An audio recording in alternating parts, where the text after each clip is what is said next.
నమస్తే. నేను మీ అనుష కోమల్. మోకాళ్ళ నొప్పులకి ఇంకా ఆపరేషన్ తప్ప గత్యంతరం లేదు అన్న సిట్యుయేషన్‌లో కూడా ఒక ఇంజెక్షన్‌తో ఎన్నో వేల మందికి రిలీఫ్‌నిచ్చిన డాక్టర్ సుధీర్ ధారా గారు ఇవాల్టి మన గెస్ట్. అండ్ ఆయన ఫౌండర్ ఆఫ్ ఎపి1 పెయిన్ మేనేజ్మెంట్. సో ఆయనతో మాట్లాడదాం. నమస్తే సార్. నమస్తే అమ్మా. అందరూ ఒక దారిలో ఉన్నప్పుడు సుధీర్ ధారా గారు మాత్రమే ఎందుకు ఈ పెయిన్ మేనేజ్మెంట్‌ని ఎందుకు ఎంచుకున్నారు? అంటే మీకు అటు తీసుకెళ్ళిన మూమెంట్ ఏదో ఉంటది కదా, అదేంటి? అది నేను అనస్థీషియా డాక్టర్. ఆ! ఈ 10% డాక్టర్లు ఉన్నారు చూడు, ఆ! వాళ్ళు చేసే ఈ పనులన్నీ నేనే దగ్గరుండి చేయాలి. నేను కూడా ఆ క్రైమ్‌లో పార్టే. ఎందుకంటే ఆయన మోకాళ్ళు ఆపరేషన్ చేస్తున్నాడు అనుకో, నేను మత్తియాలి. హ్మ్. మత్తిచ్చి ఆ చేసేదంతా చూస్తుండాలి. హ్మ్. ఆ పేషెంట్‌ని కూడా చూసుకుంటారు. పేషెంట్ అతుక్కొని ఉండాలి. పేషెంట్‌కి ఏం కాకుండా చూసుకోవాలి. హ్మ్. తర్వాత పేషెంట్ రికవర్ చేయాలా. వీళ్ళంతా కోతలు, ఇంప్లాంట్లు పెట్టడం, సిమెంట్ వేసి అతికించడం, ఇవన్నిట్లో పేషెంట్ సేఫ్‌గా చూసుకొని, నొప్పి లేకుండా చూసుకొని, పేషెంట్ బ్రతికున్నట్టు లేదా చూసుకొని రికవరీ చేసి పెట్టాలి. ఇవి కొన్ని వేల కేసులు చూసి ఎక్కడో ఎప్పుడో ఏమో నా మెంటాలిటీ కొంచెం డిఫరెంట్ ఏమో అనిపించింది. అరే దీనికి ఏదో ఒకటి ఆల్టర్నేటివ్ మనం జనాలకి ఇవ్వచ్చు అని ఎతికితే ఇవన్నీ ఉన్నాయి. దాని తర్వాత నేను అనుకున్నాను, అరే ఇవెందుకు ట్రై చేయకూడదు? ఆ పెయిన్ కిల్లర్స్ పెడతారు. కొంతమంది అయితే పేషెంట్ 10 సంవత్సరాలు 20 సంవత్సరాలు పెయిన్ కిల్లర్స్ వాడి కిడ్నీలు చెడగొట్టున్నారు. దాని బదులు ఇది సింపుల్ పేషెంట్ ఓన్ బ్లడ్‌లోంచే తీసి చేసిన దాంట్లో ఇది అప్రూవల్ ఉంది. గవర్నమెంట్ చేయమంటుంది. ఇండియాలో అవైలబుల్ ఉందంటే దానికి ఎఫెక్ట్ ఉంటది కదా! అది చెప్పకుండా టాబ్లెట్లు వీలు కాకపోతే ఆపరేషన్. ఎక్కడ న్యాయం ఇది? మీకు వింటుంటే మీకే అనిపించట్లే? అరే ఇంకొక ఆప్షన్ ఉంది. అవును. Super natural opportunity. ఆ ఆప్షన్ ఎందుకు ఇవ్వరు? ఇవ్వకపోవడం తప్పు కాదా? Yes. ఇవ్వకపోవడానికి కారణాలేంటి? అందరికి ఆపరేషన్ చేయాలి. ప్రతి ఒక్కరికి ఆపరేషన్ చేయాలి. ఇప్పుడు ఈ మోకాళ్ళ ఆపరేషన్ చేసే స్పెషాలిటీ ఏదైతే ఉందో, ఆ స్పెషాలిటీలో ప్రతి ఒక్కరు కూడాను బేసిక్‌గా వాళ్ళు చేసే పని 90% ఇదే. హ్మ్. తప్పది. ఎందుకు? ఒక ట్రీట్మెంట్ ఆప్షన్ ఉంది. ఆ ఆప్షన్ ఎవరికైనా ఇచ్చారా మీరు ఇప్పటి వరకు? ఇవ్వలే. ఎందుకు ఇవ్వకూడదు? అందుకని నాకు అనిపించింది, అరే మనం తీసుకొద్దాం ఇది. హ్మ్. నేను పెయిన్ మేనేజ్మెంట్ స్పెషలిస్ట్‌గా, అనస్థీషియా స్పెషలిస్ట్‌గా నాకు రైట్స్ ఉన్నాయి ఇవి చేయడానికి. సో నేను అది తీసుకొచ్చి నాకు కూడా స్టార్టింగ్‌లో భయమేసింది. ఎట్లా పనిచేస్తదో లేదో, మనమేమో ఒక సెంటర్ కట్టాము. సెంటర్ కట్టి ఇదేమో మనము అందరికి చెప్తున్నాము ఇది పనిచేస్తదని.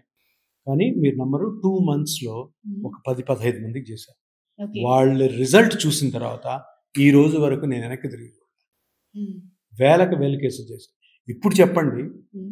ఈ ట్రీట్మెంట్ పనిచేస్తుందా లేదా? నేను 2018లో జూబ్లీ చెక్ పోస్ట్‌లో సెంటర్ పెట్టాను. హ్మ్. ఇప్పుడు నా దగ్గర 6 సెంటర్స్ ఉన్నాయి సౌత్ ఇండియా మొత్తం. ఎందుకు? రోజుకి నా దగ్గర 30, 40 కేసులు జరుగుతా ఉంటాయి. రోజుకి 30, 40 మంది ఈ ఆపరేషన్ చేసే డాక్టర్ దగ్గరికెళ్ళి, బాబు మాకు ఈ ఆపరేషన్ వద్దు, ఇపియాన్ ఉంది, మేము అక్కడ పోయి ట్రీట్మెంట్ చేసుకుందాం అని ఆ ఫైల్స్ అన్నీ తీసుకొని వస్తాం. ఎందుకు జరుగుతుంది? హ్మ్. ఎందుకు జరుగుతుంది ఇప్పుడు? ఏ ఒక్కరికి నష్టం జరగలేదు ఇప్పటివరకు ఇన్ని వేలలో.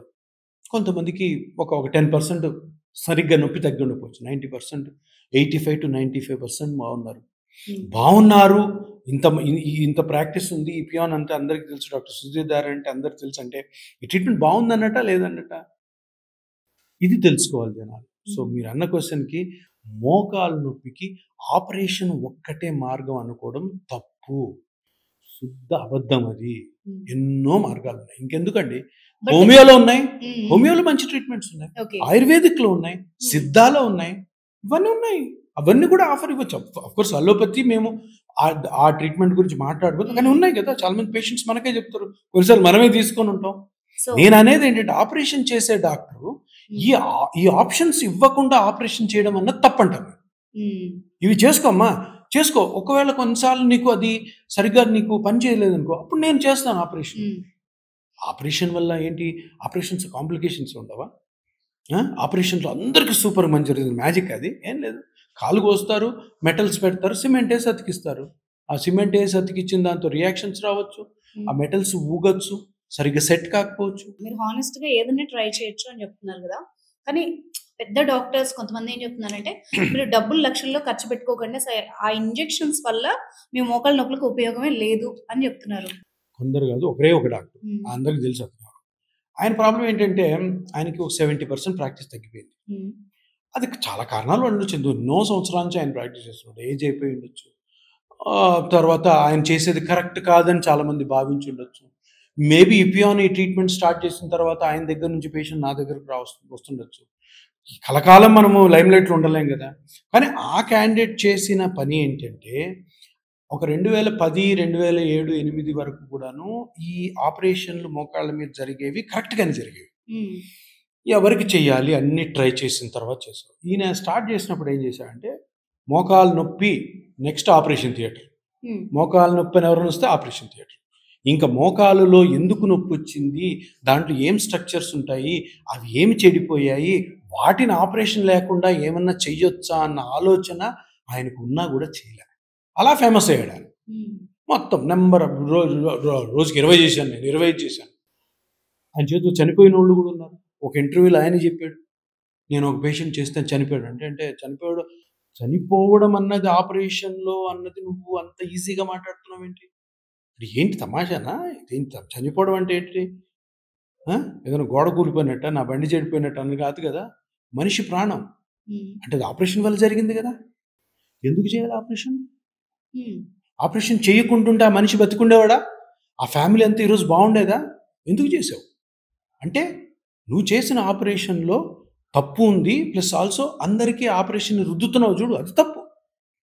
దాన్నే స్కామ్ అంటారు. అరే చెయ్యి. ఫస్ట్ ఏం చెయ్యి?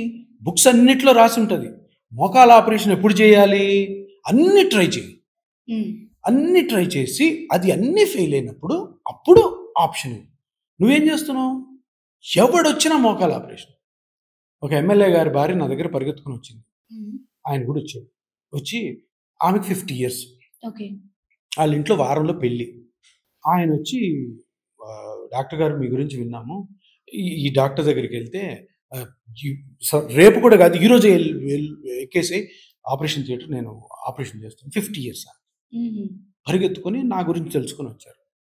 చూస్తే మోకాలు అరగలేదు, ఏమీ లేదు. చిన్న మజిల్ ప్రాబ్లమ్ ఆమెకి. చిన్న మజిల్ ప్రాబ్లమ్. ఎమ్మెల్యే గారి భార్య. 10 రోజుల్లో కొడుకు పెళ్లి. ఏంటిది?